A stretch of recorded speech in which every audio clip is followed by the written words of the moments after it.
A man who tried to sneak into the Manipur carrying 10 high-end drone batteries for a terror group has been arrested by the Assam Special Task Force (STF) yesterday, the police said in a statement. The police called the arrest a major breakthrough, pointing at the use of beyond line of sight military-grade drones by armed groups in Manipur amid the Meitei Kuki ethnic conflict.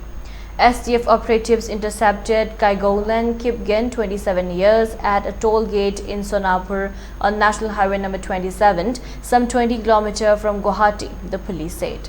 Mr. Kipgen is a resident of Gangai village in Manipur's Kangpokpet district, the police said.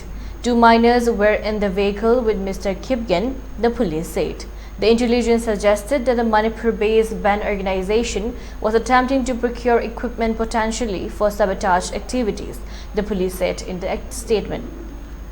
The police said the material seized by them, particularly the drone batteries, prove that terror groups in Manipur are trying to buy drones for illicit activities. The STF said further investigation is going on.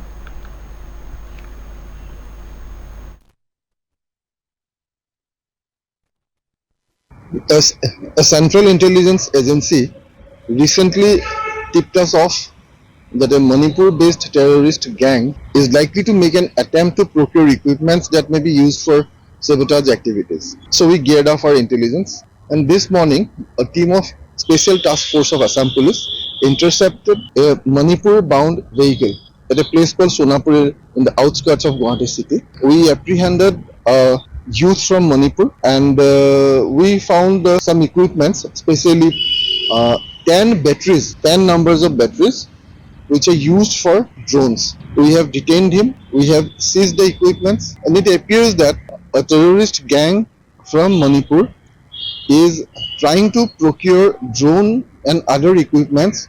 They want to have drone capabilities, and they were trying to take it to Manipur through Guwahati. Anyway, we have registered a case, and further investigation is on, and we will let you know when we are done with the investigation.